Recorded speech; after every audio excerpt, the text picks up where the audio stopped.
का हो ये नु कहाला। अच्छा पूछी थी आइल बनी तो सोचने कि मुर्गा मछली बना के खिया देतनी ओइसे भी वाह बस चाहे मत आ बस हमरा के तो रोजे बनेला हमरा दूसरा के तरह रोवे के बाटे का है ए जे भाई बड़ को अब जिंदगी में बुझाला उनका पास अटबे ना करी जुड़बे ना करी है ओइसन आदमी के को जुड़बे ना करेला। यही से तो है भगवान जी हमरा के देख ल किस्मत के तेज में तबे नो घरवो निमन बरवो निमन मरतो देलन के कमाए वाला बैठे वाला ना उ बड़ा उनकर मरद बाटे त खेत में काम करत रहिन खेत में काम करे से काम मिली कटहर है इस तो रोज भगवान करो सुन के जिंदगी भर उ रोते रहस हमार ओसई बटे न बनल है का के हमरा भी कमी बटुए का के कमी बटुए सब कुछ भगवान देले बावन है घर बटुए जमीन जायदाद बटुए है मरद के नौकरी बाटे तो हमरा का के फेर लगल बटुए इस तो एकदम खुशी से जिंदगी बिताइला है इस मुर्गा मछली बना देनी है आइले है बुची तो है कने खा ए बुची अजी वो खेलवाड़ी है ये दादा है देखा ना है बोला हमारे पास ज्यादा कोई छाप उधारी न तो हम कोई के दूर कर देबिला वैसे भी औकात जेकर ज्यादा रहेला न घमंड ओकर ज्यादा रहेला हमार बाटे तो रही ना घमंड रही हम तो कहत नहीं रही अजय बुची सुनो तनी जी खेलवाड़ी है का करतनी मारदा छोड़त नहीं कन का फोनो पे आगुल बनी तो हैं अरे भौजी गरनी तनी घूमे कितना दिन के बाद आइल बनी तो तनी घूमी फिरी ना सहेली से ना मिली। हाँ ना दादा फोने पे लगा रहा तनी लागत कि फोनो पे नहीं की छोड़त ना कौन मुर्गा बनीले बड़ू भौजी कौन है भौजी कितना नीमन बड़ू हम आई ना जब आई ना तब हमरा के मुर्गा मीट पनीर के तकारी चूसता बनावेलू। अच्छी बुची भगवान जी के कृपा से कौन चीज कमी बा हमरा रोवे के बाद दूसरा लखा हां एक बड़की भौजी बड़ी भात चोखा हमरा खिया दियन कने ए बुची जी नहीं काहे खाइला रोरा काहे जाइला ए भौजी भी कुछ के कमी बा के रोरा जाता नहीं बड़ा की भीरी ओसन ओसन टोने फेकेले न खाए के पड़ जा कहे के अरे वो छोटकी भौजी या न खाई छोटकी भौजी ह चूसता खियाई हन हई खेन ऐसे ऐसे कहले न तो हम खा ले बिना ओसन आदमी खाए के मन ना करेला जबरदस्ती खा ले बिना उनकर मुंह दे ओ रोवे लागेलिन तुरंते। अरे आदत त तू जानत नहीं कोनो कतना भीतर न है कंजूस है बड़ी कंजूस है एही तो ऐसे करी जाए हमरा ना पटेला कबो हमरा बोला बोली ना रहेला हम एगो ननद बानी बताओ ओही तरह देखी तो रोगा बनैले बानी कितना अच्छा है हमरो के दी तनी अरे रोरे खाते बनले बानी है गांव कता चली निकाल के दे तनी है आ कोनी अनो के मम्मी जी कहां बानी मम्मी जी के खिया दे तनी है माई ओनी रहली ओनी बेटाई लियो आई हो दादा है ए बुची सुनी ना अपना माई के बोलवले खानी ना हमरा के चुसता मांगवा दिया ए उधरा हो आ चली एगाना में बैठल जा खा ले जाए आ एथी अखनी नको मम्मी जी के चली बोला ली चल हो एगो बाकी हम पतो बिया कौन चीज बनावे लेनु हतनी हाथ पर ना धरी आ इहे छोटकी बिया का पसंद के झुम झुम चली बनाइए देखी नु के बैठल भाई बुच्ची जी आ गोली त लिया जाई अपन हिया खियावे खातिर कौन चीज बनाई माई करे भौजी मुर्गा बनेले बड़ी रे छोटकी भौजी। हां त हम जानते बाई के जब पूछी तारा के त छोटकी पूछबे करी काहे के तारा खातिर जानो दे दीही ना रहली भौजी काहे ऐसे करेलिन रे माई का जाने अच्छा ना लागेला तोरा उनका का खट्टी पट्टी अटकल बाब तू उहे नु जनिहन तू जनबे के का बोलल बे कुछ बोलल बे हम ओसना घर के ना हनी समझ ले कि मार भात चोखा खाई अच्छा रोज चूसते बनला हम घरे अच्छा ला वो जाके ना ढेर फेक बतियावल जाला काहे नु के जैसा ना खानदानवा के हौ नु ओतने बतियावल जाला के नीक लागो ठीक नु तो जैसे घर में ए जी चल तोरा के कीन देते दुकानी पे काहे तू घर बात हां तो एगो बात सुन ले अब के बार हमनो सस्ता वाला साड़ी ना ले जाई अरे भैया तारा के सिल्क के साड़ी कीन दे बनारसी साड़ी कीन दे हो गेल नो खुश बाड़ू नो हो जी खुश बनी बुझाई ले पागल है तू बात को तारा साड़ी से भेट नहीं के बोल का कोई मामले के बोलो ई त बात रो सही कहतनी भगवान के कृपा से काची के कमी बट गई है ए जे आदमी बटन रोज चोखा चटनी बना खाता टे हमनी के रोज मुर्गे मछली बनता टे। अरे भगवान की ये मर्जी बा कि हमनी के सुखी संपन्न से रही जा बढ़िया खाई जा बढ़िया पी जा साड़ी गोगन बा साइड आज हम आज 10,000 के 20,000 के चलो तरह के मॉल में हम किने तनी हाँ जी, ई तो बात सही कह। गरीब आओ तो 50-100 दिया था, लेकिन अपन परिवार खातिर सही ना कि नहीं। यही से देखा तनी, यही से नो है आजकल के पूछत बटुए है, उनका के कोई पूछत बटुए सच कही नु है तो ओइसन हम तो ना चाहिए नु, कोई के वीडियो ना कहल चाहिए नु कि ई हमर गोतनी है बड़की जानी के बुझाइल। फसल गरीब आदमी के कैसे हम कह दीजिए कि हमर गोतनी हड़ी, हमरो तो इज्जत बाटे नु। तो का कर वही मिला के देखो, पैसा से मेन बात पैसा ना हो, पैसा ओकरा कहल जाई कि जब अपन गरीबी देखले बा पैसो देखले बा तो ओकरा कहल जाई कि हाँ मेन पैसा के ये करता है। पैसा हो गइल हमरा घमंड हो गइल, पहले का रही अब का बानी दोनों देखते हो चले के पड़ला। जानता नहीं जी, एगो बात समझ ली, रौरा अपना भाई से ज्यादा नु बोली मत, ठीक बनू। उनका औकात नहीं के 2 रुपया का औकात नहीं के यहाँ चले लन हमनिए में मिले, ठीक बा। ओहो देखो कसम तो भाई हो, गरीब नहीं खे, गरीब नहीं खे माने कि वो अपना मन में सोचते कि हमारे भाई है, हमारे है पत बा, हमारे भाई भी हाथ ना पैसा बा, सोचते कि ना सोचते भैया हमार हैं, सोचते कि ना सोचते बाकी जी रौरा का सोचत हो त का हटे उहो हो जात है, उनका के कोई रोकले बा का। तो ना तो छोड़ जाए तो का मतलब बा भाई, अपन कमाता अपन खाता 2 रुपया के पहने दो से का मतलब बा हैं। रौरा ना माना बुझाइल, रौरा खातिर नो है। एगो बात समझी, अगर रौरा दोबारा अपना भाई भौजाई के ज्यादा पट्टीदारी ज्यादा थी खींचब न तो समझ आइनु कि हमरा से हाथ धोए के भैया हो तर गोड़ पड़ते नो बस ना परम ना भाई के पूछम हो गेल नो। हां चलो शांत रहो, जन कहे बा कह चल तर दुकानी पर मॉल में चलो, तर बाजार में तर किन देता नहीं चलो। हाँ तो ठीक है बाटे, चली ठीक बनू है, हमारा के साड़ी खरीद दी है। सुने ना है आखिर भाइयों के सदियो निचकाइल बाटे तो झुमका रखल बाटे बनवा दी, टूट गइल हटुए। जा तनी हम दलानी में बैठे आधा घंटा के अंदर जा सामान टूटल बा बनल बा बिगड़ल बा सब ले लो, जे फरमाइश बा लिस्ट बना लो, फिर बार हम बाजार ना जे हमरा समय हमरा में नहीं के। ठीक बाटे, कल जाके मॉल में किन लियो सब, हमें पैसा ठीक कर दे। चलो जल्दी आओ तू। सॉरी हम आवते बने, ठीक बा जल्दी आई हो, इना के फेल लेट कर दी हो। बताओ ये नु कहाला है हमार मर्दो बानु है, एक बार कोनो चीज कह देले केनु है उ करे खातिर तैयार रहेला। आ यही घर में रोज महाभारत होता, रोज महाभारत होत बटुए, कबो कपड़ा खातिर तो कबो गहना खातिर तो कबो खाने खातिर है, ओसे ही होत रही। तो चाहिए कि भगवान कर उसके ओसे कोनी के होत रहो है। ये रही एगो में रहत रही नो तो इनकर बोली निकलत रहे, ओगरी बोली निकलत रहे नु अतना देख के जरूरत रहे, यही से तो अलगा हो गनी। अब रहत ना है, रोज चोखा चटनी खाए के मिले, इससे ज्यादा कुछ ना खई हन कबहू होना तो जातनी। अब अपन बाजारे से सामानवा सब ले ले आई। बतावा हो एकरा तनिको बुझाता कि का बोलतिया,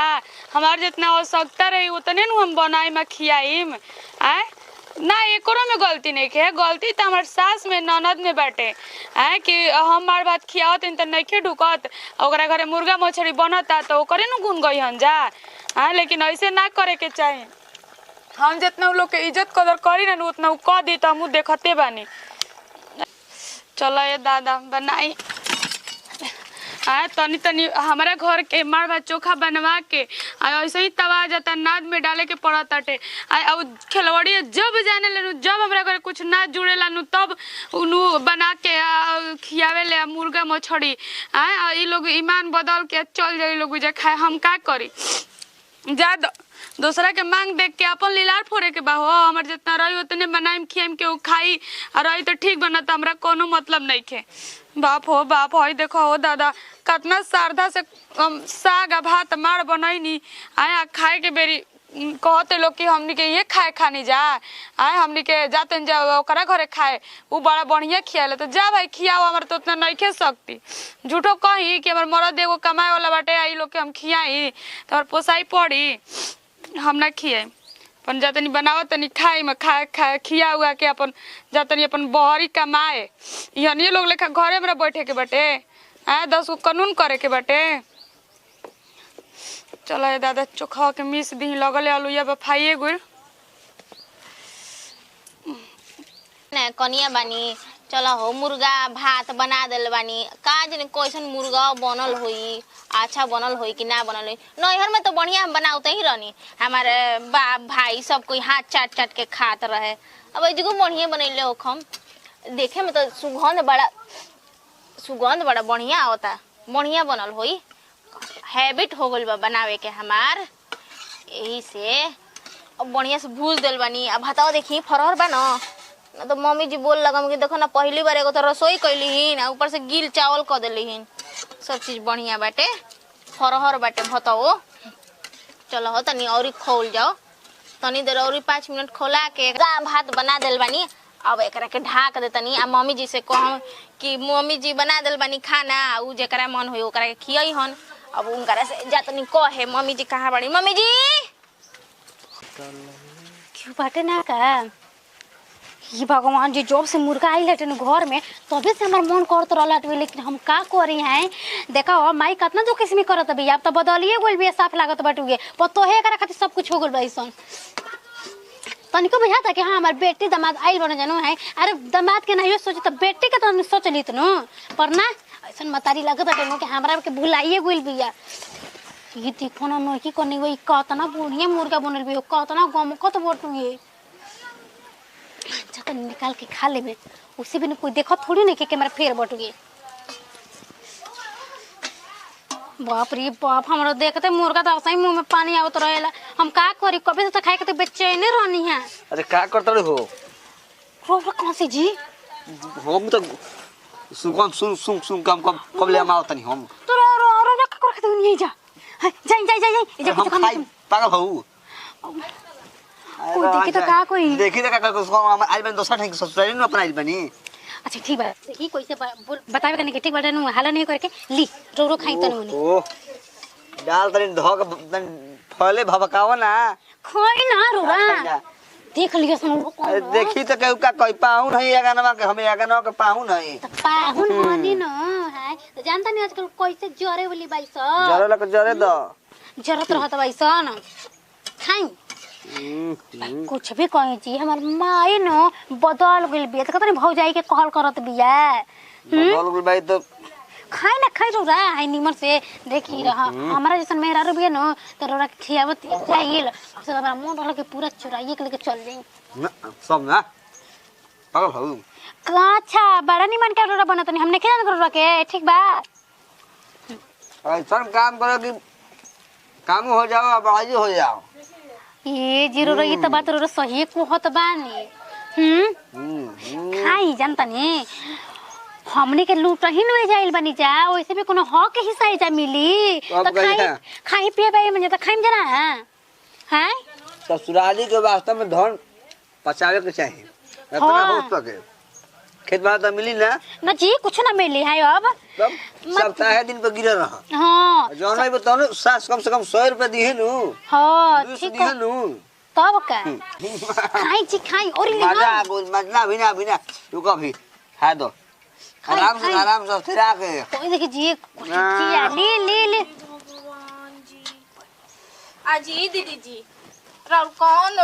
लूर रहन बाजी का हटे हो मने का करू है मने के बड़ जेट कोई ना खइलस आ रउवा खाए लगनी आ इहां भी के भी खाए का महाराज खाई लोग कर कहले मानी का तू हमरे मर्दा के देख जरूरत हो तू हम यहाँ रही हो कि घरवा के मने के बड़ जेट मत खाए आ रउवा खाई आ और मरद खाए आ वो चूहानी में बैठ लोटे आइल बनी जा खाई भरनु बनी जा हम ना खाई हम जात नहीं भले कबूल बा यार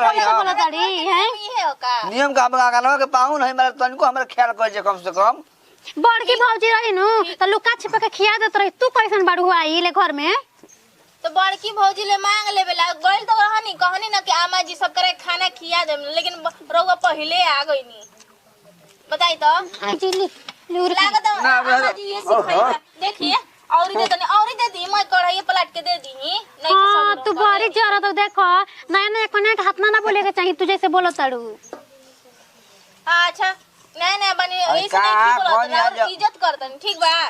अब इसका अभी तो 7 गो तो पिसावे खानी अभी मैं कौन हम बेसी खले बानी कढ़ाई पलट के खा ली ठीक बा